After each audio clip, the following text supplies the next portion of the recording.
gender setelah kemarin yang pertama itu ada di PAC dan yang kedua di Tronggon. Ya. Sahabat-sahabat sudah pernah mendengar istilah gender? Tulisannya gender sudah ya, apalagi sudah LKD, alumni LKD pasti sudah pernah mendapatkan materi gender. Nah, hari ini kita akan menyimak bersama bukan hanya gender tetapi pengarus utamaan gender. Bagaimana gender itu menjadi arus utama yang kita fokuskan agar perempuan itu lebih berdaya guna. Gitu ya sahabat. Nah, jadi nanti akan dari berbagai aspek. Nah, dari kajian secara keagamaannya bagaimana, secara sosial, kultural dan sebagainya akan kita simak bersama yang akan disampaikan oleh sahabat Arifah Miladi. Beliau ini juga termasuk pengurus pimpinan cabang Fatayat NU Kabupaten Nganjuk. Dan ini kenapa nggak pakai seragam? Karena saya yang minta nggak usah seragaman nih buat LPG. Gitu. Ya biasanya beliau juga berseragam Fatayat. Ini adalah asetnya pimpinan cabang Fatayat NU Kabupaten Nganjuk yang luar biasa. Terutama buat sahabat Arifah Miladi. Beliau juga dosen di UIN 1 Tulungagung. Ya. Tidak berpanjang karena nanti biar waktunya lebih maksimal yang akan disampaikan oleh Nemila kepada beliau. Disilakan.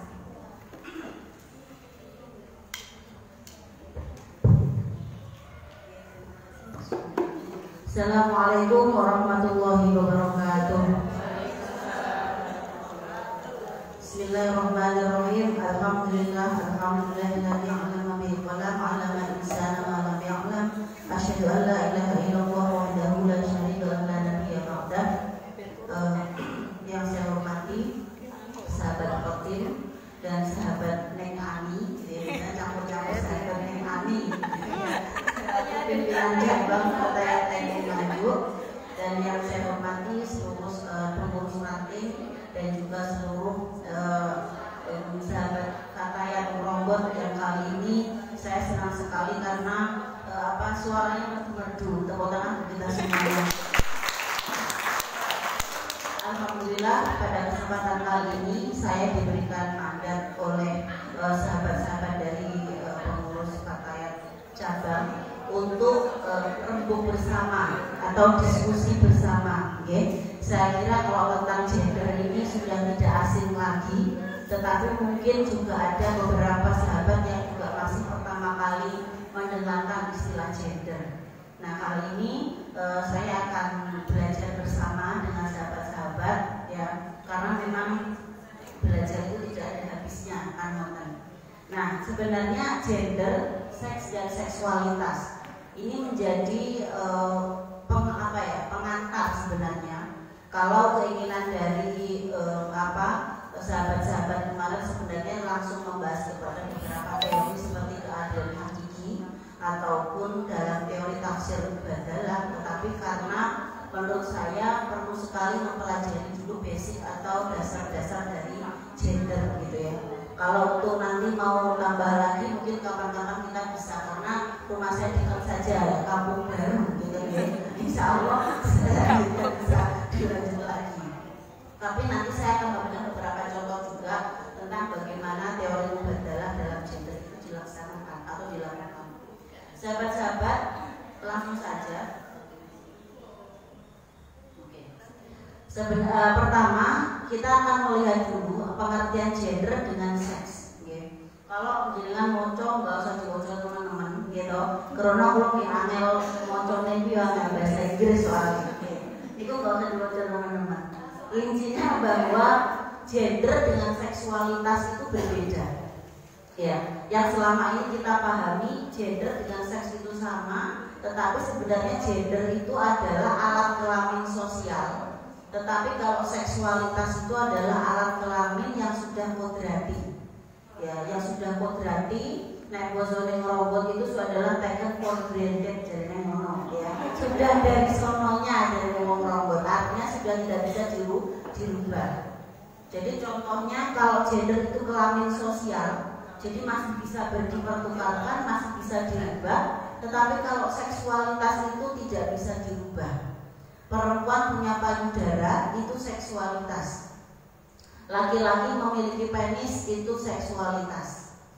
Perempuan haid itu adalah seksualitas. Menyusui itu juga seksualitas. Maka tidak bisa dirubah. Oke, maka sama mulai ngaji gender, mulai Pak ini anak susualono akal dengan kekayaan itu tidak bisa jabat-jabat, karena menyusui itu adalah kodrat memang untuk para perempuan.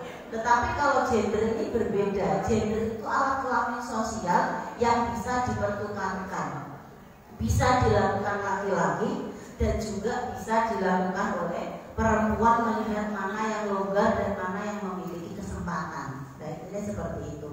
Itu adalah gambaran besarnya dan gampang untuk diterima. Ini jangan menguasai pula dari orang radio.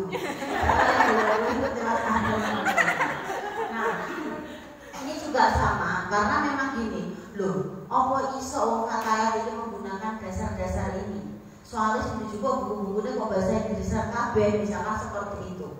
Nah, apakah gender itu adalah spirit Islam? Ya, itu juga akan jadi pertanyaan bagi kita semuanya.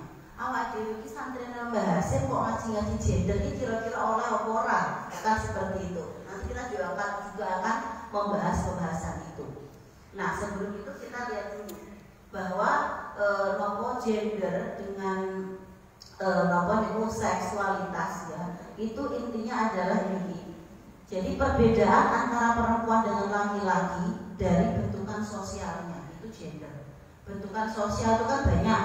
Bisa melihat dari posisi laki-laki dan perempuan, peran maksud saya tentang keluarga. Ya, peran di keluarga itu maksudnya begini. Ya, sopo sing misalnya pekerjaan rumah tangga ini sing iso luwih longgar. Nah, ini nanti ada beberapa dasar yang menunjukkan bahwa tugas rumah tangga itu bukan tugas perempuan. Jadi mulai langsung melirik apa ibu? Masa toh? Ada. Jadi memang Kanjeng Nabi sendiri menunjukkan bahwa tugas rumah tangga itu tugas bersama, tugas laki-laki maupun tugas perempuan. Nah, ini nanti yang harus kita pelajari bersama-sama bahwa itu sebenarnya adalah bukan doktrin. Loh, siapa sih ngomong itu iki sumur, kasur, karo dapur? Itu bentukan sosial. Konstruksi sosial. Apa ada yang hadis dengan pados si wong itu dapur, sumur, kasur? Enggak ada. Lah wong lanang gak butuh ning dapur. Lah gak butuh ning dapur gak usah mangan. Apa gak butuh ning kasur, ya gak usah turu. Ya kan? Apa gak butuh ning sumur, ya gak usah adus. Kira-kira seperti itu. Artinya dapur, sumur dan kasur ini sebenarnya adalah juga milik bersama.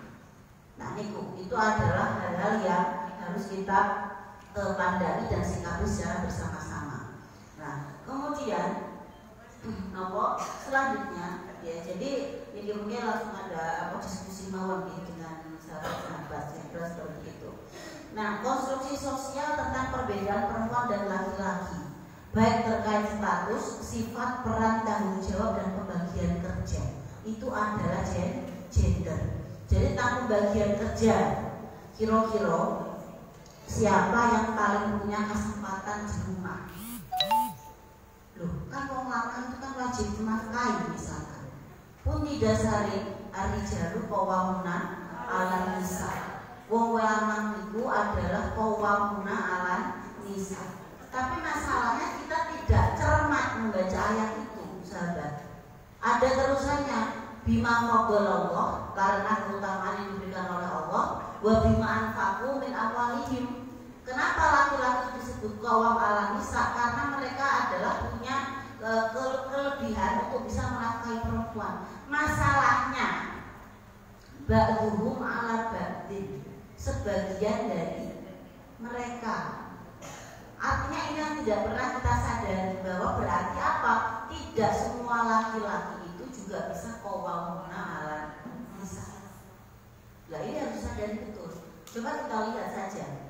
Wonten-wonten apa wong lanang itu kabeh kuat macul saiki. Tidak semua laki-laki juga kuat macul. Kadang yang langsung ibu-ibu sing itu malah kuat ya. Punya power gitu ya. Wes ini tak pacule Pak sampai kita loro-loro naik. Itu langsung digantikan oleh si perempuan. Lah itu masalahnya sudah dijelaskan. Memang nggak tubuh. Itu sebagian dari mereka. Artinya berarti memang ada sebagian laki-laki yang lain yang tidak begitu. Nah, apakah laki-laki yang tidak pelawak itu adalah orang yang tidak normal? Ini juga akan kita lihat bersama-sama. Ini yang perlu kita pahami. Ya. Ini karena selama ini, coba sahabat-sahabat bayangkan, yang merubah kenapa budaya kita itu adalah memiliki budaya bahwa laki-laki itu adalah selalu harusnya menjadi pemimpin. Itu adalah karena pertama, pandangan kita memandang laki-laki itu makhluk ekonomi. Ya, memandang laki-laki makhluk ekonomi dan memandang perempuan sebagai makhluk seksual. Itu yang menjadi problem selama ini sehingga budaya kita itu membentuknya begitu. Apa contohnya membuat laki-laki menjadi makhluk ekonomi dan itu mau lanang itu masuk gambar menderita pokok duitnya akeh. Itu akan disebut sebagai laki-laki yang bertanggung jawab, gitu kan? Atau perempuan itu akan disebut perempuan. Nek dene itu adalah makhluk seksual, dianggap mesin, sing iso mana umur akeh, wes pokoke mana seakeh-akeh. Padahal masalah mau melahirkan dan tidak itu juga hak perempuan. Ini banyak sekali perempuan-perempuan yang kemudian tidak berani ngomong, ada masalah dalam rahim. Tapi ternyata dia dipaksa untuk menjadi mesin reproduksi. Akeh anak itu ganjarannya akeh, banyak rezeki apa banyak anak banyak rezeki. Masalahnya robar banyak anak banyak rezeki yang harus dicari. Itu kan itu. Nah, ini artinya apa? Bahwa ini adalah hak perempuan. Ya. Yang paling mengerti perempuan itu adalah perempuan itu sendiri. Nah, maka di sini konstruksi gender itu adalah pertama adanya ketidakadilan sosial dan ketidakadilan gender. Sahabat-sahabat, kenapa hari ini kita perlu mengkaji tentang masalah gender? Karena masih ada dua hal ini, ketidakadilan sosial. Ya, jadi di kalangan sosial itu perempuan masih mendapatkan peminggiran-peminggiran. Yang kedua karena ada ketidakadilan gender. Nah, ini ya, jadi kita akan melihat bahwa gender itu adalah karena fenomena sosial budaya. Wong wedok itu pokoknya di omah wae, dia itu akan solihah. Ini saya kalau cerita ini itu lucu ya. Jadi sampai ada orang itu lagi ceritanya aku pengen resign aku teko apa menjadi istri solihah jadi ngomong. Kenapa? Menjadi istri pertama ya, pertama kali menikah senang ya kan, wah merasa menjadi perempuan seutuhnya, misalnya cerita wanita sing lanang ya kan, akhirnya baju dan bajumu jadi satu lemari ya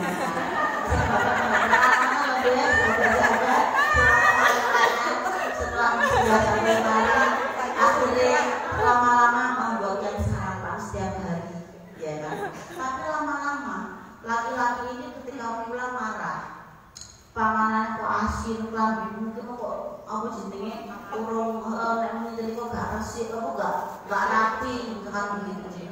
Dadi wong soleh kok ciangeli gitu kan. Akhirnya sampai ada orang itu, karena saya baca ada stand up comedy juga dari Jawa Barat.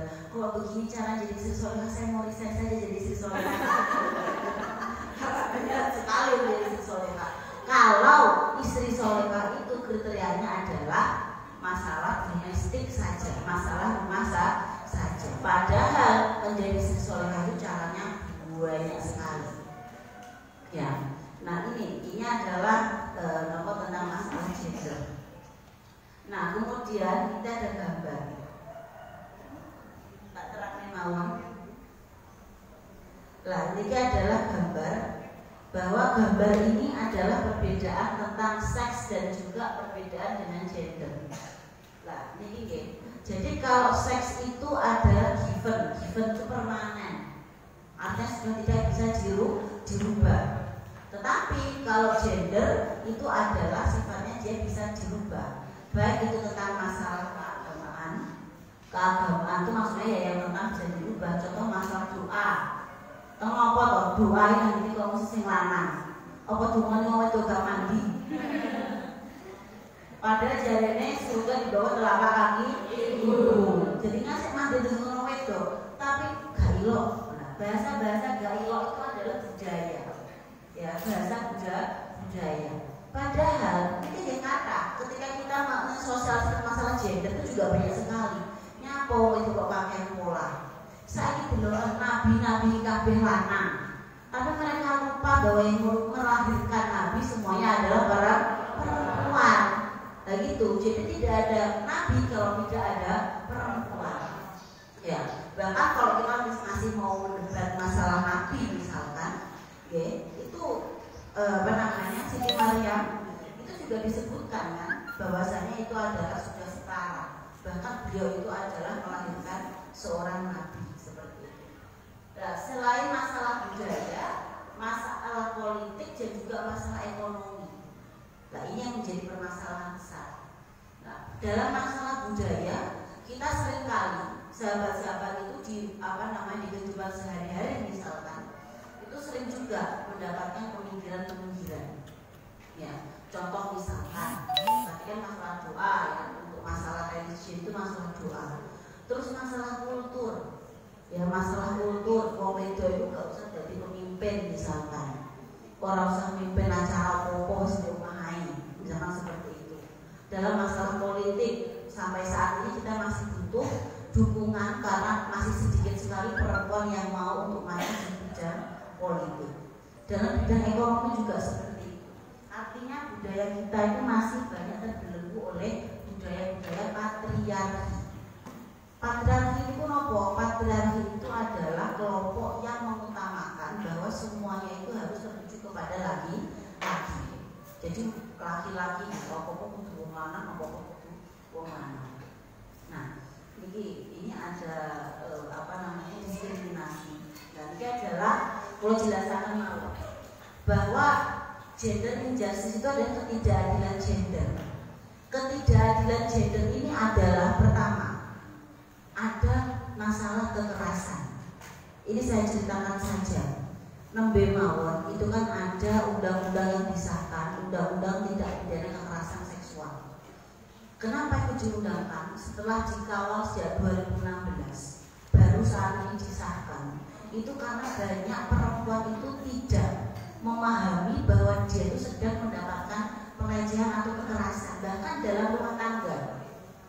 Sahabat-sahabat, di dalam pasal itu disebutkan salah satunya adalah pemaksaan dalam hubungan seksual itu juga kekerasan atau pemerkosaan. Loh, kok bojone dhewe kok diperkosa? Ini kan jadi aneh, ya kan? Lha wis rabi, wis bojone dhewe, wis lah. Lah kok saiki ada istilah pemerkosa. Itu adalah pasal itu sebenarnya banyak yang menentang. Tetapi coba kita bayangkan, kalau tidak seperti itu, perempuan ini akan mendapatkan terus-terusan kekerasan, kesel-kesel, ya kan, mulai teko kerja atau teko sawah, teko masun, bojone jalur, ya, dipotong. Aku gak gelem mau mlebu neraka. Dilaknat meneh. Wong wedok iki kok laknat terus nanti saya sebutkan. Hadis-hadis sing kok itu dilaknat terus. Jarak penae ya wong wedok kok kabeh dilaknat terus, ya. Nah itu ini kalau tidak mau kok dilaknat sampai subuh. Kamu gak bersyukur kalau rezekine bojo dilaknat meneh karo malaikat. Banyak sekali larangan itu, ya. Dan itu tertuju hanya pada barang Tuhan. Kita harus tahu, ya, spirit dari agama itu sebenarnya apa. Nah, maka ada violence atau kekerasan, sesuatu bocor, ya.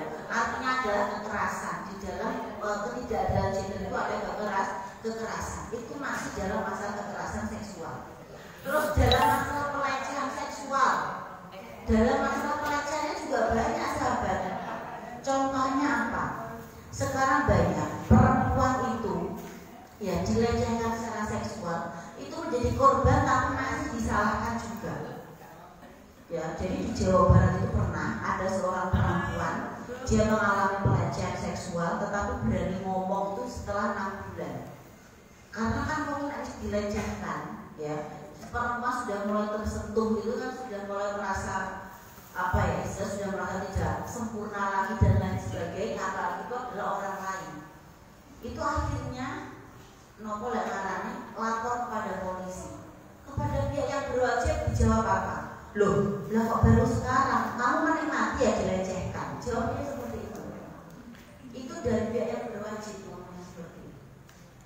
Mereka lupa bahwa pelecehan seksual itu adalah sesuatu yang, makanya ketika ketika kasusnya Sambo ini ya, ketika itu PC itu ternyata dia tuh mengarahkan kepada dia terkena pelecehan seksual. Kenapa banyak psikolog yang tidak percaya? Karena aneh, masa seorang korban pelecehan seksual ini kok pede ngomong, apalagi runtut sekali omongannya. Itu sangat aneh sekali gitu. Padahal menurut para psikolog, untuk pelecehan seksual itu biasanya adalah orang itu terpuruk dan tidak langsung bisa speak up. Lagi soal ngomong KB mau kena KB, itu kan. Nah ini menjadi pertanyaan oleh beberapa psikolog sehingga menyaksikan dari keterangan ibu PC gitu ya. Ini masalah sama.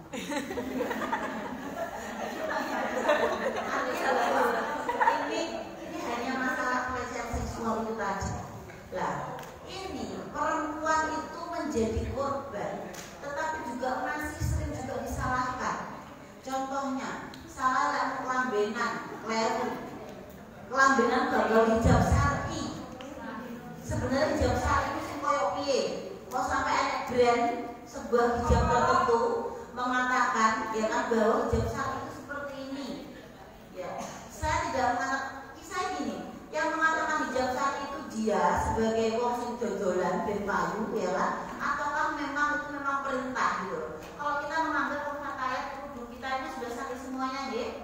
Nah, jadi tidak perlu kemudian mengatasnamakan yang paling syar'i gitu karena pengen bakulan misalnya. Nah, jadi istilahnya adalah kamu hubungannya gak begitu syar'i. Ya, tapi selalu menyalahkan perempuan bagaimana berpakaian. Padahal perempuan tidak menggunakan pakaian pun itu tidak berhak untuk dilecehkan. Nyatanya orang gila juga masih ada yang diperkosa, sehingga banyak orang gila yang juga disontek KB. Itu kenapa? Ya kan? Orang gila disontek KB. Kemudian yang kedua, kalau tentang masalah pakaian, banyak anak kecil di bawah umur yang dia juga dilecehkan. Padahal anak kecil ini ada menariknya atau tidak? Anak kecil ini ada menariknya atau tidak? Enggak ada. Payudara juga belum punya, bokong serong ya kan? Tetapi dia masih juga dilecehkan. Artinya juga seperti itu. Yang perlu kita ubah itu sebenarnya adalah cara berpikirnya atau bagaimana kalau harus perempuan saja yang harus menyesuaikan diri. Nah, padahal dalam Al-Quran 31 itu kan ghudul basar waghdudna min absarihinna. Sebenarnya itu sebetulnya ghudul basar gitu loh. Itu perintah untuk ben wong-wong kuwi ghudul basar. Kok malah kok itu salah-salahan nek kelambenan kleru lan hubungan iku kleru. Kenapa mereka tidak berusaha untuk ghudul basar sesuai dengan ayat Al-Quran saja? Itu adalah perintah yang perlu kita lihat. Ya kan, waghdudna min absarihinna itu sudah jelas bahwa itu perintah untuk Allah itu memerintahkan ya orang-orang ghudul basar. Lalu selama ini disalahkan selalu perempuan. Sudah jadi korban dia disalahkan lagi. Gitu ya. Itu adalah beberapa macam contoh bahwa ada kekerasan di dalam ketimpangan gender. Maka kita sebagai perempuan perlu sekali menghargai hak diri kita, tubuh kita, karena setelah Tuhan perempuan itu adalah milik dirinya sendiri. Tepuk tangan untuk kita semua. Kenapa saya mengatakan perempuan milik dirinya sendiri? Karena tidak ada sing ngerti rasane loro wong wedok itu hanya perempuan. Satu contoh misalkan, perempuan itu memiliki 5 kekhasan yang tidak sama dengan laki-laki. Apa itu? Pertama ada haid, kedua ada nifas, kemudian ada melahirkan, kemudian ada menyusui, kemudian ada lagi satu apa? setelah nifas, melahirkan, menyusui, kemudian ada melahirkan. Oh ya, mengandungnya belum, mengandung kelahiran. Betul, ada mengandung. Dan ini semuanya itu beda-beda, ritmenya itu beda-beda. Mau harian ada, seharian itu apa kira-kira contohnya? Haid itu juga termasuk harian, tapi juga bisa datang bulanan ya, karena kan ada yang datang bulan. Kalau minta bulanan ya tadi haid itu bisa. Kalau mau tahunan ada, bulanan mengandung ya, mengandung itu bulanan 9 bulan. Itu perempuan semuanya loh yang menanggung, itu nggak ada laki-laki belas loh. Wong lanang main titik, ya loh, titik. Ya ada yang tahunan, ada apa itu menyusui sampai berapa? 2 tahun. Jadi orang itu, wong itu sudah ada beban, mulai sing bulanan, sing harian, sing tahunan, semuanya sudah ada bagi perempuan. Ngono sing dikongkon kabeh. Nyapa Thomas kabeh gak sampean. Contoh, ini banyak sekali. Ya misalkan gawe kondom ae, gak enak gawe kondom jadi sing lanang ngono. Soalnya gak enak. Wong wedok kan dikongkon suntik meneh. Kenapa double hanya untuk barang perempuan? Sedangkan laki-laki itu hanya menanggung itu gawa lanang sing sing krungu ya. Laki-laki itu ritmenya itu hanya sebentar saja. Coba ketika berhubungan suami istri lah paling 15 menit suwi misalnya 10 menit menitan dan rasanya enak apa enggak? Enak, bagi laki-laki enak. Lah perempuan ada yang harian, ada yang mingguan, ada yang bulanan, tahunan, BKB itu gak enak. Ya kan? Haid gak enak, becek, kabeh, panas, kadang-kadang dilepet. Hamil enak atau tidak? Ya penak, bersyukur, alhamdulillah. Tapi bengkong, arep miring, rono angel, miring, rono arep murah gak iso. Kita gak bisa murah, ya kan? Terus melahirkan enak atau tidak? Enak atau tidak?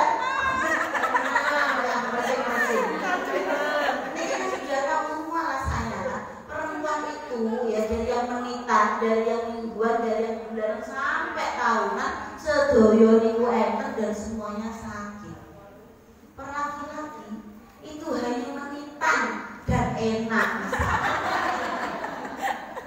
Ini coba kita bayangkan bersama bahwa ternyata beban perempuan itu ada gitu loh ya.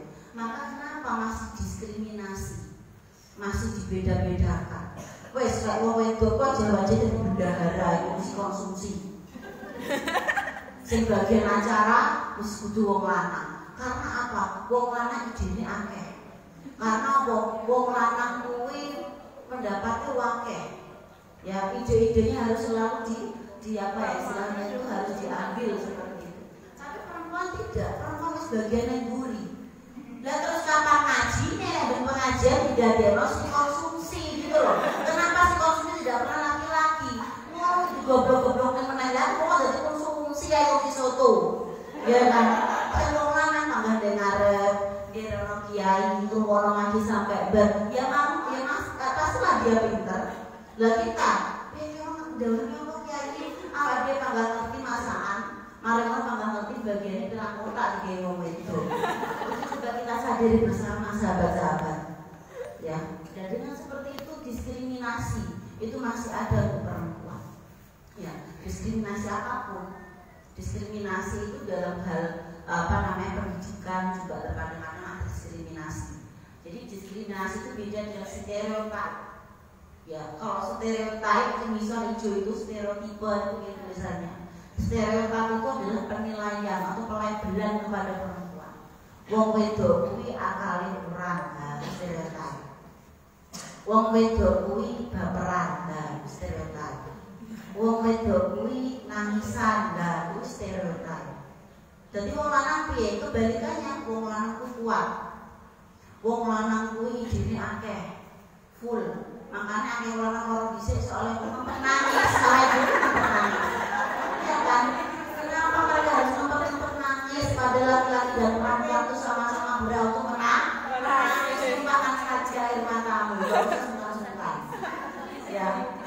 Jadinya no woman no cry. Tidak ada lagi perempuan, tidak ada air mata. Jadinya kok wedolek disalahno. Ya. Itu sama dibilang saya heran. Lagu-lagu itu ya tak tahu ya diskriminasi gender. Kayak kau itu gak ada air mata. Masa no wedolek enggak menangis ya. Itu adalah kita buka bersama sahabat-sahabat bahwa di sini ini mesilkan itu pelabelan. Wong wedok itu akalnya kurang, katanya begitu. Karena apa? Laki-laki itu nafsunya cuma satu, akalnya songo, maka kudu jadi si acara. Wong wedok kuwi nafsunya songo, akalnya siji, maka jadi si konsumsi. Kan seperti itu. Padahal yang paling pengen poligami sopo wong lanang. Maka yang lebih baik ya punya satu akal tapi bisa mengendalikan 9 nafsu daripada punya 9 akal tidak bisa mengendalikan satu nafsu. Mata malih yang mengatasnamakan agama. Niki, jadi kalau uji mahasiswa, jadi kan uji mahasiswa ya untuk terang-terang saya di kan ditambah analisis. Ada anak seperti ini. Jadi apa kaitannya menjaga keturunan dengan perkawinan? Kebetulan kalau jurusan sampai ini sing diurusi masalah nikah talak cerai jomo dengan keluarga. Dan itu ada bahasa yang bilang seperti ini. Loh, perempuan itu kalau tidak bisa punya anak, maka dia harus memperbolehkan suaminya untuk poligami. Ini langsung tak omongi sampai setengah jam. Ini piye negara dosanya sopo. Akhirnya kalau omongi, seringkali masalah-masalah seperti itu juga kejadiannya sebagai pelabelan. Perempuan harus menyerah ketika dia itu adalah tidak punya kesempurnaan. Ya, coba ini yang perlu kita pahami bersama. Yang seringkali ya kita itu sering dipandang untuk misalkan yang pertama tidak memiliki keturunan dianggap tidak sempurna, ya. Sehingga perempuan harus menyerah dalam kondisi itu. Nah, ini kadang perempuan diposisikan sebagai posisi yang sangat tidak enak sehingga dia dianggap untuk misalkan dia itu menyerah dalam keadaan sehingga ngomong bahwa poligami itu sunnah terus nyerah air. Padahal coba kita lihat dalam sejarah Rasulullah itu.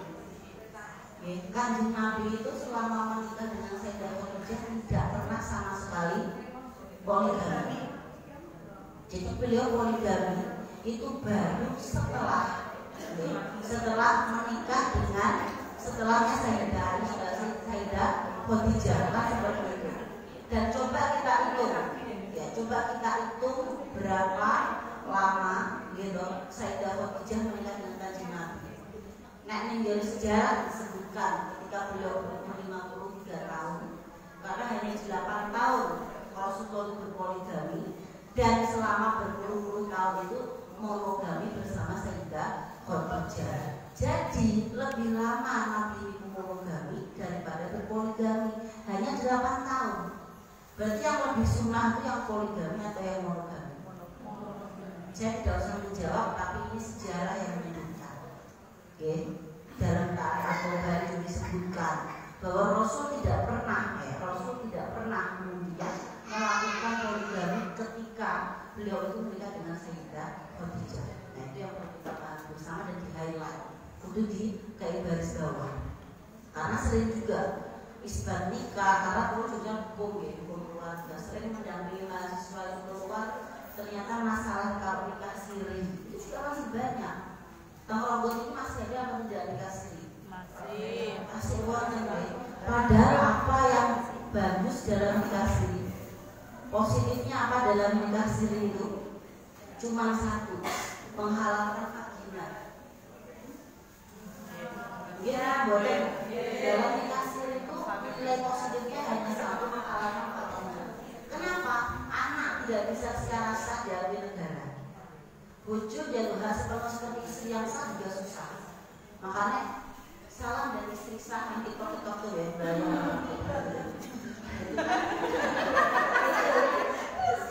salam dari istri sah gitu. Jadi dia lebih pede karena apa? Dia mau tidak mau memang istri sah yang bisa diakui oleh pahami bersama dan sahabat-sahabat paket harus bisa terbuka sama itu. Itu adalah bagian dari diskriminasi. Karena apa? Perempuan dianggap selalu tidak memiliki pengetahuan. Nah, maka dengan kajian-kajian seperti ini kita bisa nanti menggunakan tidak untuk melawan laki-laki. Ingat ya sahabat-sahabat, pengkajian gender ini tidak untuk melawan laki-laki, tidak, tetapi agar kita bersama-sama bisa menjadi subjek penuh di dalam kehidupan.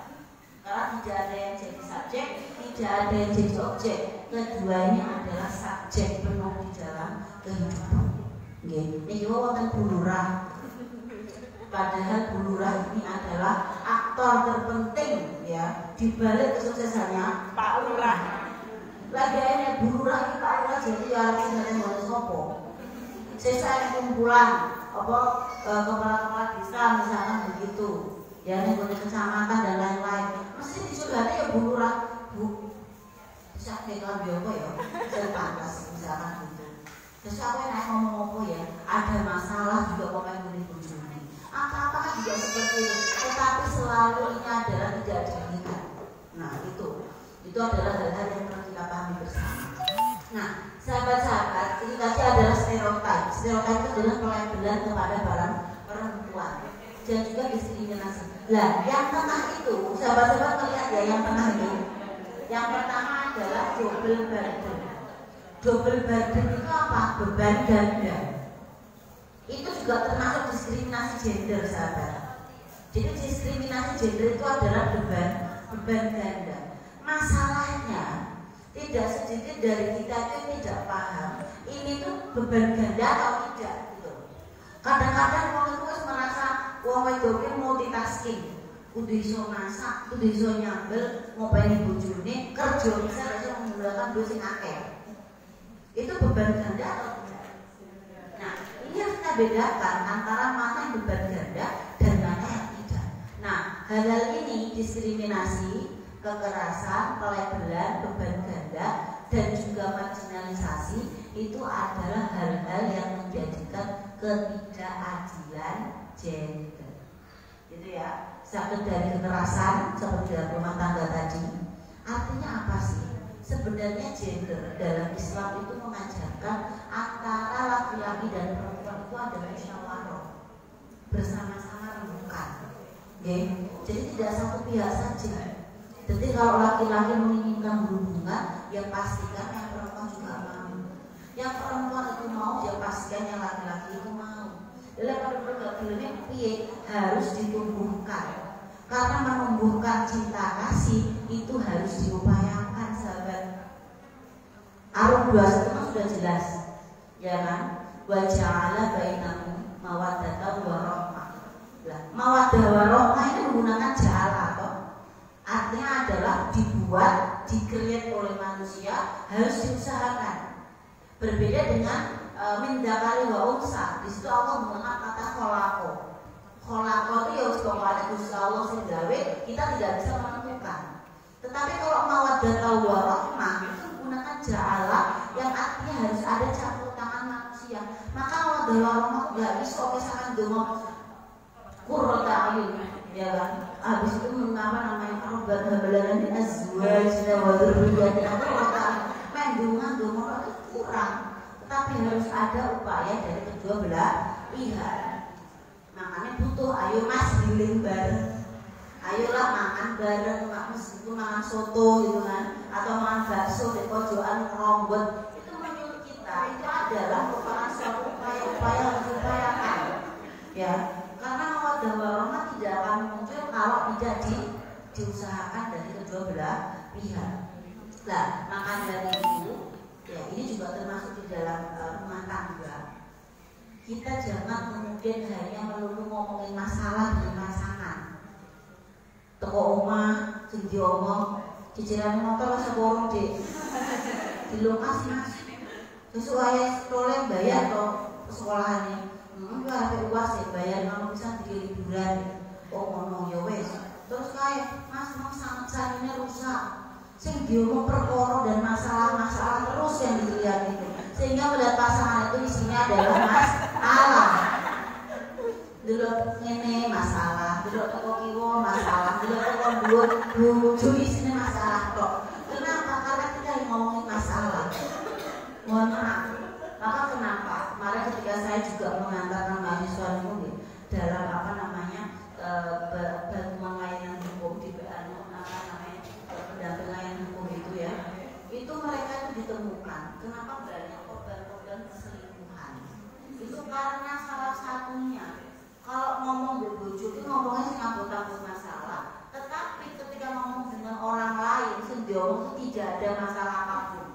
Bahkan orang lain itu selalu akan mengiyakan yang kita lakukan. Tapi kan bojo. Ojo mas, uangnya bayarnya ini cukup mau dhisik. Kan bojo selalu sudah itu. Lah itu juga salah satunya. Maka kenapa ini juga kemarin dari begitu banyak pertanyaan kalau seperti itu. Itu karena memang kita sendiri di dalam rumah tangga itu kebanyakan hanya ngomong problem dengan pasangan kita. Nah, maka ini tadi ya sahabat, kita kembali kepada ketidakadilan gender. Yang pertama ada kekerasan, kedua ada diskriminasi, ada pelabelan, kalau itu dilabeli gitu ya. Kemudian ada lagi double burden atau beban ganda. Nah, sebenarnya beban ganda itu tidak akan muncul apabila pasangan kita juga sama-sama mau mengerjakan pekerjaan dalam rumah tangga bersama-sama. Anaknya nangis, sampai waktu nggak mau bersisiran, gara-gara anaknya nangis, ideke nangis, istrinya nangis, ya kan? Itu tidak akan double burden apabila dilakukan secara bersama-sama. Nah, apa bedanya antara yang beban ganda dan bukan beban ganda? Beban ganda itu dilakukan jika semuanya adalah mengarah kepada perempuan. Boleh duit butuh itu, masak butuh itu, ngopeni anak wapen butuh itu, semuanya diarahkan kepada perempuan. Itu adalah double burden. Tetapi double burden tidak akan muncul kepada seorang perempuan apabila misalkan laki-laki juga dalam kondisi mohon maaf, misalkan tidak bisa maksimal dalam mencari ekonomi misalkan ya, maka dalam hal ini perempuan yang memiliki power yang lebih, maka dalam hal itu dilakukan bersama-sama. Ya wes, mas, aku tak kerja disik, bagaimana rumah tangga dikerjakan? Itu bersama-sama. Loh, aku lagi dilok wong itu memang karena konstruksi sosial. Dianggap laki-laki itu tidak pantas banyak kalau piring kurang-kurang. Dianggap laki-laki itu tidak pantas kalau dia itu murah sedih. Dianggap laki-laki itu muruahnya akan turun ketika dia nyentuh sapu. Itu kan konstruksi sosial semuanya.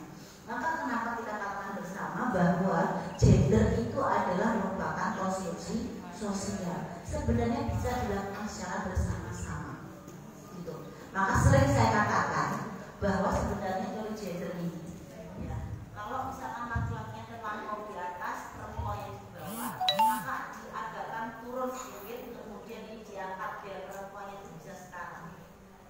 Tidak harus sama, tetapi bagaimana kemampuan perempuan dalam bidang apapun kita support. Wong wedoke pinter masak, dek dia sampean bakat mungkin bisa urutkan. Ya laki-laki itu ya gak usah sok-sokan.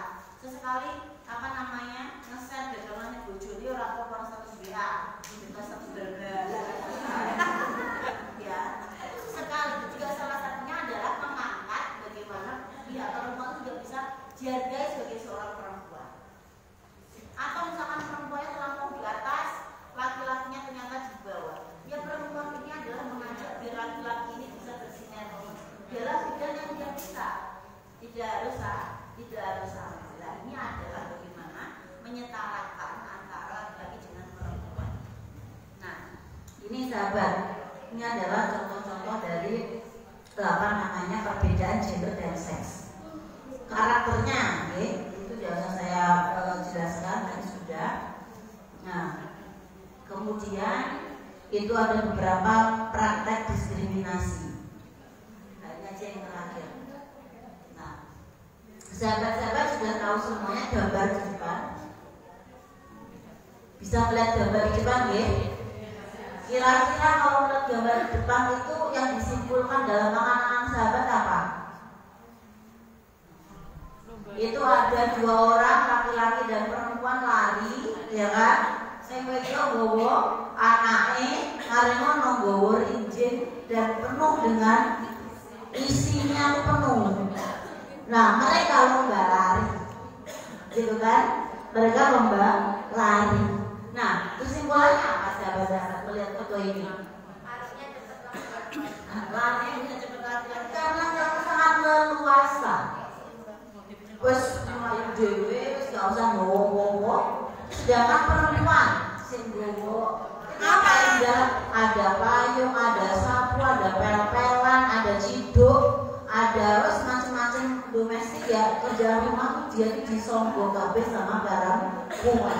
Sebenarnya apa? Di garis finish kesimpulannya banyak. Kesimpulan yang pertama bisa saja tadi ya, laki-laki lebih leluasa untuk melakukan apapun. Maka perempuan itu kalau ingin maju, dia harus disupport penuh dari berbagai sisi. Manja, kalau itu dia harus maju, dia bermanja. Bukan dimanja, tetapi perempuan sudah terlalu lama dia terdiskriminasi. Biar arpe laris dipateni. Makanya gak usah nuntut di ahli fikih itu. Endi mufasir itu. Rasulullah kok ngomong dhisik biar lagi lain juga paten-pateni ngomong. Ya sehingga sekarang mau memunculkan itu juga perlu effort, perlu usaha yang lebih keras lagi. Lah melihat ini, mereka laki-laki dan perempuan itu bisa saja mendapatkan garis yang sama, bisa mendapatkan sampai pada finish yang sama, tetapi upaya perempuan itu harus 2 kali lebih berat daripada laki-laki. Laki-laki mau sekolah sampai S3 tenang, dia gak usah lahiran, dia gak usah mengandung, dia tidak usah ngomong, gak usah menyusui. Perempuan, coba ditanya mas sahabat istri ini, kapan masuk S2? Singin nanya, kusel aneh udah gede, sebenarnya banyak banget, ya kan? Apalagi JIC, siapa menyusui, anak cilik dan macam-macam. Itu semuanya adalah menjadi pertimbangan bagi perempuan. Maka dalam ini coba kita lihat, ya isunya banyak sekali. Ya itu yang pikir-pikir itu sebenarnya isu-isu ya, karena materi ini juga saya gunakan mengisi acara di kampus. Karena kemarin ada radikalisme itu juga mengarah kepada sisi ini juga sih. Nah kita lihat gambarnya aja dulu.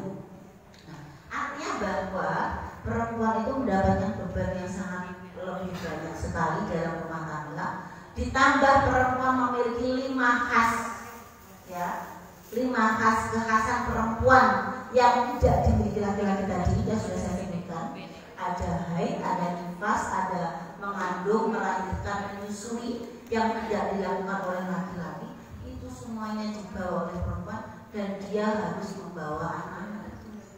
Sehingga apa? Untuk perempuan bisa maju itu tanggung jawabnya dan effortnya harus lebih besar. Bukan karena kita manja, tetapi karena memang keadaan budaya yang sudah terlalu lama itu terkubur, terlalu lama membentuk bahwa perempuan itu tidak usah berkembang. Itu harus kita ubah dengan cara yang memang tidak mudah seperti itu. Nah, itu ya. Jadi ini semuanya. Ini kalau yang pinggir-pinggir itu serba syariah, ada Gojek Sarki, wisata Sarki. Itu kemarin karena memang ada isu-isu radikalisme, itu juga saya gunakan mengisi acara itu kemarin. Nah, misalkan TKW saja, perempuan juga keluar. Perempuan keluar, itu juga harus berpisah dengan keluarga. Mereka juga harus menafkahi rumah tangga. Itu juga beban sebenarnya. Tetapi kadang-kadang saya di Blitar kemarin di Pengadilan Agama Blitar Senang Wetan, itu ada perempuan mengajukan cerai kepada istri suami gara-gara apa? Dia kerja di Malaysia, mengirim uang 50 juta kepada suami, dan bojone digawe kandungan.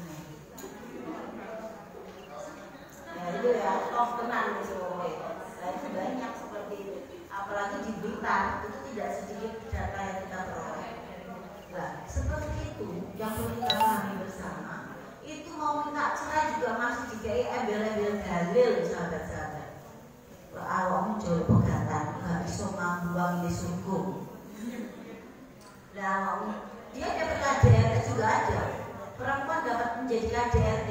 Kalau kamu mau minta perceraian, maka kamu nanti akan tidak bisa mencium bau surga. Sehingga banyak sekali perempuan-perempuan yang tidak bisa karena dia dalam posisi terhimpit oleh dalil-dalil agama atau mengatasnamakan agama. Kan memang betul bahwa perkara yang halal tapi dibenci oleh Allah itu adalah perceraian. Tapi yang perlu kita pahami perceraian yang seperti apa? Ya, itu kita kami bersama sahabat. Perceraian yang seperti apa yang dibenci oleh Tuhan itu? Allah kan maha adil, ya kan? Allah memiliki sifat yaitu al-adil atau maha adil. Jadi tidak mungkin kalau Allah itu juga rela ya hamba atau umatnya ini adalah mendapatkan ketidakadilan. Itu sudah sangat kontradiksi dengan sifatnya Allah sebagai maha adil. Itu yang perlu kita pahami bersama. Maka kita sebagai perempuan juga harus sama-sama menguatkan perempuan yang lain. Kita juga korban-korban perceraian harus kita kuatkan. Karena apa? Kadang-kadang perempuan itu juga menjadi sasaran korban-korban lagi. Menjadi janda juga nanti akan menjadi cibiran-cibiran lagi. Kemarin ada janda itu menjadi guyonan, gitu loh ya. Janda itu menjadi guyonan di kalangan orang lah. Saya ingin sahabat-sahabat setelah belajar gender dan seksualiti ini, kita lebih menghargai diri kita sendiri sebagai para perempuan. Sudah tidak ada lagi di WA grup ya stiker-stiker yang itu mengarah kepada pelecehan perempuan. Giliran saya kadang untuk biologi, padahal sedang dilecehkan. Kadang kembali itu malam Jumat dari dasar saat ini. Ya, itu sebenarnya pelecehan terhadap perempuan dan itu tidak bisa terjadi dan kita tidak bisa mengamini itu terjadi. Di grup-grup saya juga masih banyak merendahkan gender itu, ya kan? Saya pernah juga ya yang seorang profesor itu karena dia menertawakan gender. Di kampus kami ada yang baru saja bercerai, dia itu ditertawakan. Wah ini sih gak ada bojo ibu masak nih kayak begitu juga. Saya ngomong, Prof, kalau Anda hari ini mati, saya bilang gitu, gak meninggal, gak saya itu gak wafat.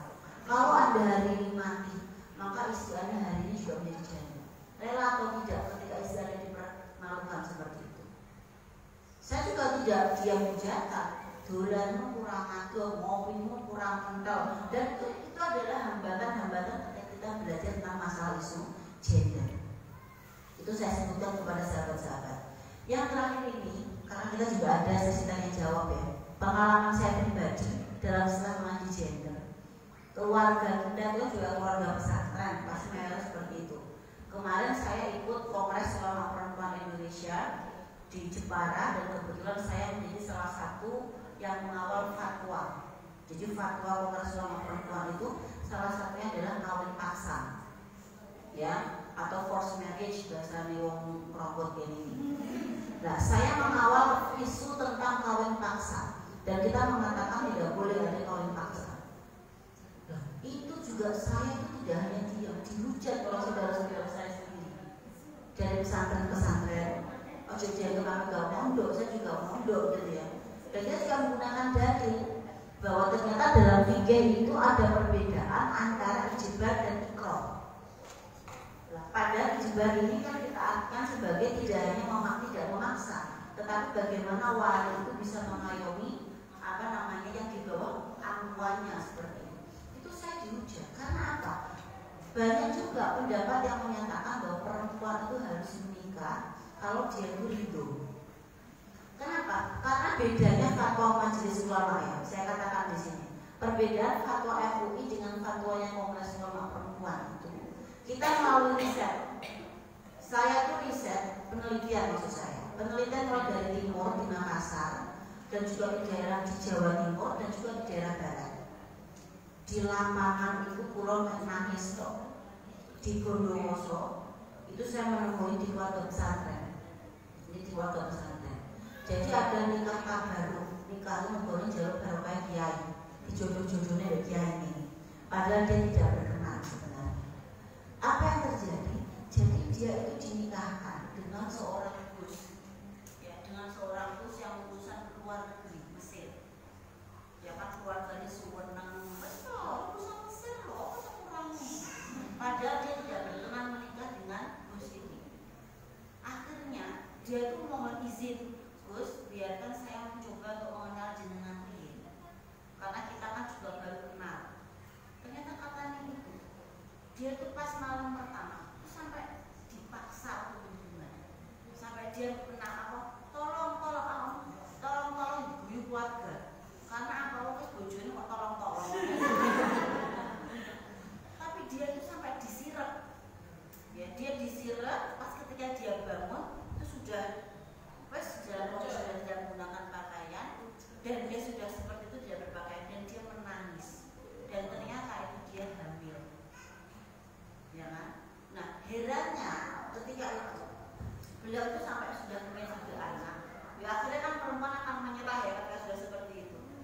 Apa ya kan? Nih terus apa bedanya jenengan yang jenengan rasakan apa dengan pemaksaan perkawinan itu?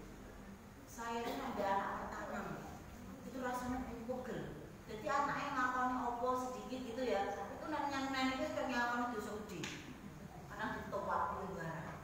Tapi kalau anak kedua ketiga, itu ketika dia melakukan kesalahan sampai tahu TV itu disiram banyu, laptop disiram banyu, itu dia masih punya privilege, punya apa ya? Terus gak apa-apa dia masih punya welas. Karena apa? Yang pertama tuh dia dalam kondisi tidak diinginkan. Nah, maka kenapa ridho perempuan itu juga harus dipertimbangkan, tidak boleh dinegasikan, tidak boleh diabaikan begitu saja. Ya, itu masih satu kasus. Banyak kasus-kasus yang lainnya. Ya, jadi sampai perempuan itu dia mondok dan ketika pulang di kamarnya itu ada laki-laki dan dia keluar loh. Kenapa ndok kok metu sama omnya gitu kan? Nganu nih teng kamar nonton tamu abah. Loh, itu bojo sampean.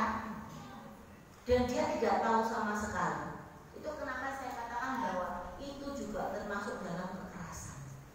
Ya, maka pemaksaan itu tidak hanya dari wali kepada anak atau anak kepada orang tua. Saya sekarang juga musim anak maksa orang tuanya untuk dinikahkan ya. Tetapi ternyata kadang juga oleh masyarakat.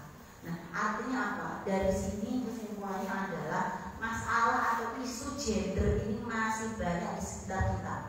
Terutama kita yakin wong Fataya ini rata-rata juga oleh latar belakangnya adalah pesantren.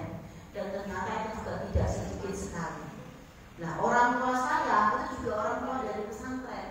Tapi apa? Kita membuat itu suasana diskusi. Itu juga tidak mudah. Kalau nggak bapak itu ya dilok nih. Wong wedok sekolah ya gitu kan. Wong wedok kan pernah ketemu bojomu, boten. Nek cilepon ketemu bojomu, boten. Tekan Palembang ketemu bojomu, boten. Wong seminar ketemu bojo. Saya sampai di Kalimantan. Dan sekarang masa kemana-mana diantarkan. Akhirnya saya ngomong kepada bapak saya. Dan ngomongnya loh, mereka gak mikir mahram pulau itu nggih pilot mahram pulau. Masinis mahram pulau. Kondektur mahram pulau. Jadi ini semua yang membuat kita anak itu adalah mahram kita. Akhirnya bapak pulau menengahi. Dan itu waktunya tidak lama seperti itu. Ya, jadi bapak pulau kan. Terus lagi, kok melu ra pakai rono-rono. Khidmah mene boleh bojo piye? Begitu kan. Akhirnya saya dengan seperti itu bojo saya yang saya ajukan gitu kan. Ya artinya semuanya sudah selesai. Ya kan selesai itu dalam artian apa? Lek dia yang iso ngomong ya cuma ngomong, tapi karena sama-sama sibuk, ya kita mencari jasa yang lain. Dilone meneh. Jasa-jasa wong wedok ngomong terus sapa sing meneh anak kok gak welas. Saya langsung ngomong. Sing iso Kanjeng Nabi sinten to ya? Itu kuwi dewi. Saya iso kan dari menunggu makanya seperti itu. Artinya bahwa dialog dengan orang yang seperti itu perlu waktu yang panjang. Bapak Ibu itu yang berbodi yang penceramah, jadi sebenarnya ngomong seperti itu. Saya omongkan bahwa Kanjeng Nabi itu yang menyusui siapa. Artinya kita sebagai perempuan tidak usah merasa baper. Misalnya, ayo susu kok gak bisa uangnya. Kadang moment itu juga menjadi penyakit perempuan yang lain loh. Iya kan? Iya toh yuk. Susumu gak bisa lancar sama anakmu loh. Jerit-jeritan gitu kan. Itu juga menjadi masalah. Perempuan yang sangat tidak sempurna kan kalau seperti itu. Padahal tidak usah kita itu begitu. Simpel saja. Islam itu membawa nilai-nilai kesetaraan perempuan sudah dari sana. Coba ingat bagaimana jauhnya Kanjeng Nabi ketika wasiat Haji Wada terakhir. ala wastausu bin nisa'i khairan. Eling-eling kabeh, berbuat baiklah kepada perempuan. Perbaikilah perempuan itu dengan baik. Itu dawuh Kanjeng Nabi. Maka kalau sekarang perempuan sudah melahirkan, sudah menyusui, masih disalahkan juga, itu yang perlu dilihat, itu yang lebih sunnah itu Anda atau kita, seperti itu. Ya, itu harus kita ajak bersama untuk dialog. Saya tidak pernah mengatakan koyok loh, bocah kalau dikasih susu, kadang kok susu formula terus, gitu ya.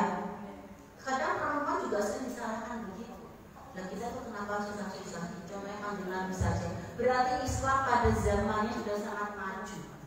Dan apa yang dilakukan Rasulullah? Beliau juga tetap hormat kepada orang tuanya. Beliau juga hormat kepada orang-orang yang menyusuinya. Saya akhiri diskusi kita langsung berdiskusi bersama. Assalamualaikum warahmatullahi wabarakatuh. Waalaikumsalam.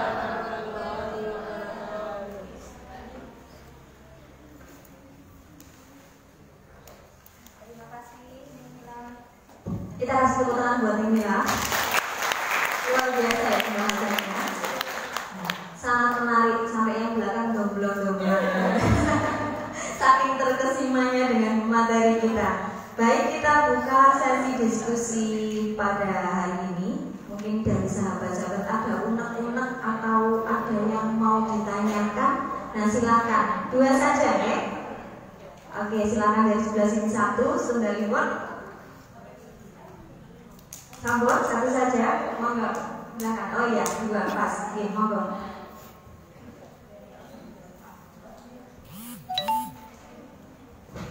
Bismillahirrahmanirrahim. Assalamualaikum warahmatullahi wabarakatuh.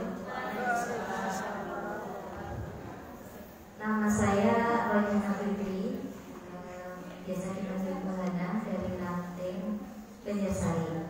Menarik sekali yang disampaikan oleh Nila. Dan tentang isu gender memang sudah sangat lama kita bahas, dan selalu yang sering menjadi audiennya itu juga kita perempuan gitu. Jadi yang menjadi pertanyaan saya, bagaimana agar itu bisa betul-betul diterapkan. Jadi suatu saat gitu ya, gender itu yang bahas ya laki-laki juga gitu loh. Biar apa yang tadi banyak kasus-kasus yang disampaikan oleh Mila, bahkan sampai profesor pun dan Yosef Bapak Kiai pun di dalam dunia pesantren itu juga masih banyak sekali yang tidak pro dengan isu-isu kesetaraan gender. Nah itu yang pertama. Jadi sekali kita ngopi bareng dengan mungkin dengan rekan-rekan kita Asor atau gimana gitu ya. Jadi sasarannya itu juga jangan hanya kita saja, karena kalau kita ya tetap saja seperti ini nanti hasilnya, karena dari hasil sekian puluh tahun sekian puluh tahun itu sudah lama sekali bahkan ratusan itu ya seperti ini saja gitu. Jadi banyak sekali yang belum paham betul, apalagi dari sisi pasangan kita gitu, seperti itu. Kemudian yang kedua, tadi juga sudah disampaikan bahwa kadang itu dari kita sendiri gitu ya, dari kalangan perempuan sendiri itu juga sinis gitu. Kalau misalkan ada suami teman kita yang dengan rela dia itu membantu mencuci piring atau membantu menjemur baju, membantu kegiatan-kegiatan domestik yang lain, itu kadang wah nggak bisa itu bapak caca ngomong lho piye. Nah itu kan berarti dari kita sendiri itu belum ada kesadaran bahwa sebenarnya itu bukan hanya tugas perempuan seperti itu. Kemudian ya saya rasa cukup dulu, insya Allah itu saja. Nanti teman yang lain. Terima kasih. Wassalamualaikum warahmatullahi wabarakatuh. Assalamualaikum warahmatullahi wabarakatuh. Terima kasih banyak sekali atas materi hari ini. Rasanya saya sangat terwakili karena apa yang disampaikan tadi selama bertahun-tahun juga saya alami, dan saya rasanya lega sekali ada yang membela gitu.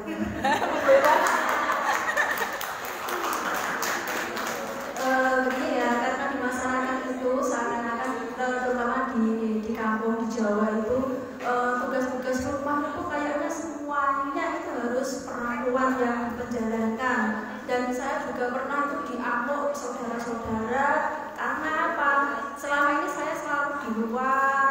yang mengerjakan tugas di rumah itu banyak dibantu suami.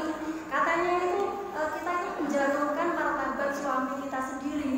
Padahal kan menurut yang saya pahami, kalau kita sudah berumah tangga itu kan perempuan dienak nih, dalam artian kalau diarahkan ya dicarikan pembantu atau apa ya, perempuan itu diangkat derajatnya menurut saya dipenak nih kalau sudah berumah tangga. Tapi kenyataannya bukan malah menjadi seorang permaisuri, bukan menjadi seorang ratu, tapi malah menjadi seorang gabung. Itu ya menurut saya.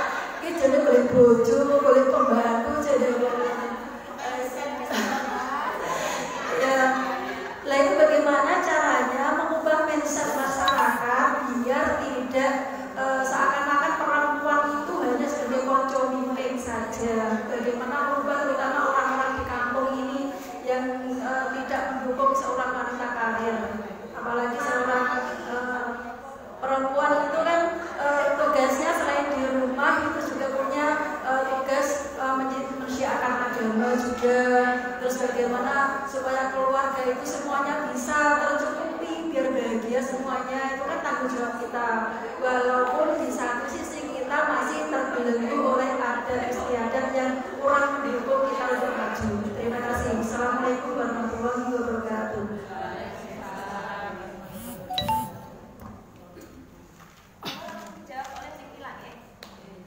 Terima kasih sahabat-sahabat, pertanyaannya memang ini memang tentang budaya, karena memang gender itu memang tidak lepas dari konsumsi budaya dan dibuat oleh budaya.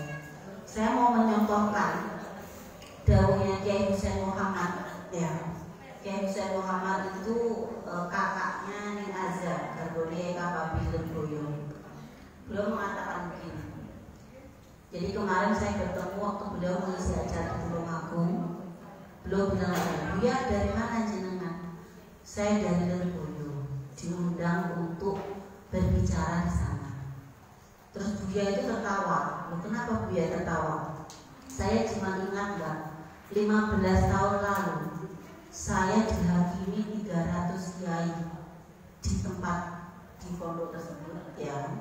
Dan saat ini setelah 15 tahun berikutnya saya diapresiasi oleh para kiai di tempat yang sama. 15 tahun, bayangkan ya. Buya itu adalah seorang kiai yang beliau itu memang sangat responsif pada gender. Dan banyak dikafir-kafirkan, ya, dianggap mutan, dianggap syiah, itu tidak sedikit. Beliau sangat alim dan beliau juga alim dari Kediri di pondok yang sudah saya sebutkan tadi. Ya, artinya bahwa 15 tahun itu bukan waktu yang sebentar. Ya, untuk orang itu berpikir kemudian merasa bahwa coba kalau kita itu begini ya, artinya saya tidak ngomong bahwa bagaimana caranya, kan sama ya saya kira bagaimana cara untuk mengubah mindset itu. Tapi bahwa yang pertama kita tuh bisa dialog dengan suami, kita kan tidak bisa dialog sih, gitu kan? Artinya dia juga orang yang sudah menjadi pilihan kita ajak ngobrol bersama, dan kita tidak perlu menceramahi suami, tidak perlu. Makanya kita menceramahi suami, tapi yang perlu kita tekankan adalah bahwa tujuan hidup kita itu kan bersama-sama. Tetapi kenapa di dalam proses menuju kebahagiaan itu kita tidak melakukan secara bersama-sama? Itu adalah hal logis yang bisa kita ajak berdiskusi bersama. Contoh misalkan tentang domestik, ya, masalah di rumah. Ya, masalah di rumah itu sebenarnya apakah hanya urusannya perempuan, sebenarnya begitu. Nah, kalau memang itu urusan perempuan, tapi kenapa? Ya kan, kalau kita lihat itu Rasul juga tidak pernah enggan misalnya diceritakan dalam beberapa hal. Beliau juga misalkan di dapur, beliau juga melakukan hal-hal yang misalkan itu juga urusannya dengan di sumur, itu dilakukan secara bersama-sama. Itu adalah contoh atau potret yang mudah kita pahami sebenarnya seperti itu. Nah, selanjutnya tentang masalah budaya. Ya, tentang masalah budaya ini yang perlu kita pahami satu begini. Untuk merubah tentu tidak bisa. Merubah sama sekali tentu tidak bisa. Tetapi paling tidak kita ada mengambil yang paling ringan atau atau bahasa kita tuh apa keren, mengambil hal-hal yang paling ringan. Contoh misalkan, lho Pak, iki lho, aku nanti ngomong apa yang lakon ini tidak bisa.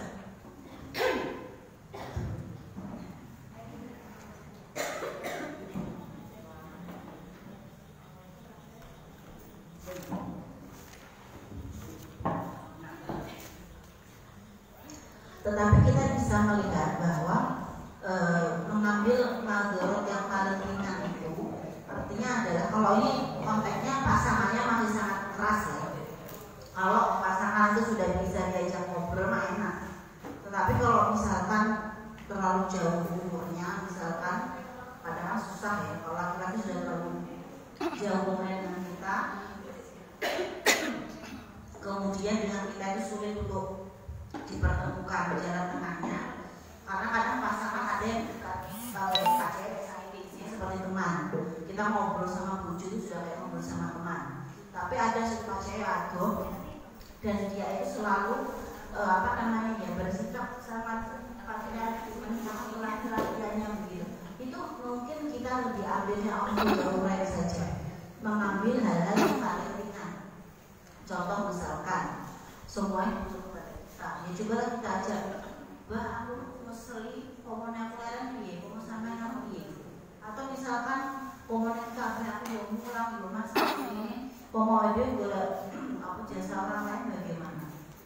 Itu cara ngobrolnya harus dengan cara yang memang kita tidak bisa seperti teman, begitu. Itu adalah darurat, itu adalah perlahan-lahan maka kita akan bisa sampai. Tapi memang sekali itu tidak mudah.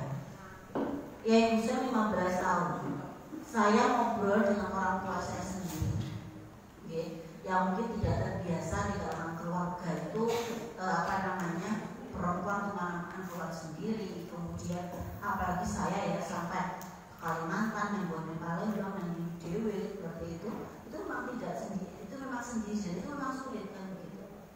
Akhirnya saya tanya, saya juga heran. Misalkan saya ajak ngobrol, kalau ini memang pasangan kita itu memang orang-orang yang memang corongnya bisa jauh ke agama gitu. Dalam masalah haji saja, itu kan katanya butuh mahram, ya harus ada mahramnya, perempuan harus ada mahramnya. Ini adalah dalam masalah ibadah. Padahal dalam masalah ibadah itu sebenarnya apa sih yang mengkhawatirkan kan begitu? Ya kan? Api-api kabeh, wong di Mekah itu loh, yo ihram, tawaf, sa'i, yoga aneh-aneh kan begitu. Nah ini yang perlu kita ubah gitu. Nah pada akhirnya kan sekarang sudah jelas dan akhirnya boleh perempuan itu berangkat, nanti yang menjadi malunya berganti adalah dari ketua panitia atau dari pihak travel, itu sudah bisa digantikan. Sekarang sudah bisa digantikan. Dan terus kita keluar itu kan kita dalam keadaan aman. Artinya bahwa kita dalam keadaan di perjalanan itu adalah dipastikan kita dalam kondisi aman. Nah berarti kan apapun itu fasilitas yang ada di sekitar kita itu adalah bagian dari orang-orang yang menjaga kita seperti itu. Nah artinya bahwa berdialog seperti ini memang tidak mudah. Toh misalnya begini, perempuan kalau memiliki kemampuan dibutuhkan untuk orang lain, kenapa harus dipaksa untuk berhenti? Contoh, jadi kan begini, kita bahasakan saja. Tua senang mengatakan training, apa tuh jadi semboleh? Pak, masyarakat itu butuh aku. Karena seperti itu ya. Kalau menentukan saya tidak ada lagi. Jangan kayak yang lain. Dong kayak di bujurnya berdua itu kayak sampean. Dan kalau yang beriman kan seperti itu terus. Kalau kita tidak mau memberikan pencerahan, artinya kita ngobrol sesuai dengan keadaan saja. Kita mau membawa keberadaan kita itu memang sangat bermanfaat dan memang dibutuhkan oleh masyarakat. Nyapa tolong lagi loh, anak ayo saja. Anak ayo berarti artinya perjuangan. Kan seperti itu ya. Artinya bahwa ada hal-hal yang memang tidak bisa dilakukan kalau bukan kita. Nah itu harus kita omongkan kepada laki-laki bahwa tidak semua laki-laki saja yang bisa berbuat bahwa aku juga dibutuh masyarakat, nek aku, terus gak jadi kan seperti itu. Nah itu harus kita katakan bahwa memang perempuan untuk berada sangat penting di kalangan masyarakat. Nah kalau misalkan tadi ngomong, kalau kita hanya seperti ini saja, kita tidak ngajak teman yang ansor,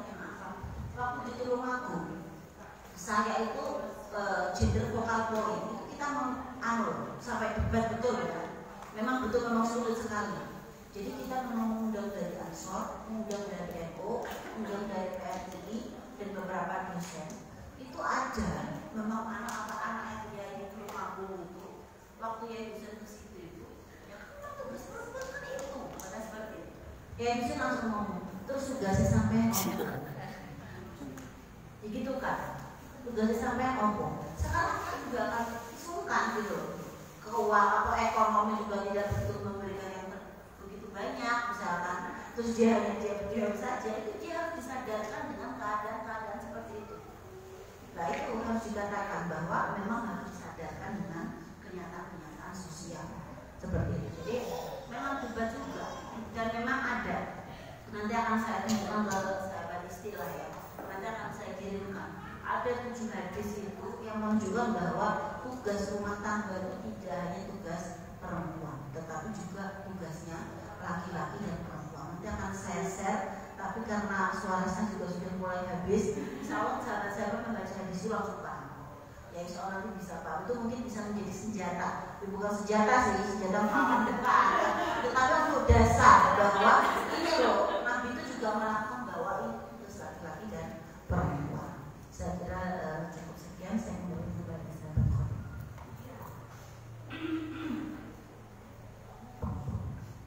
Sudah cukup sahabat, sudah cukup sangat mencerahkan kita hari ini ya. Nah, nanti diskusi dengan yang ada di rumah ya.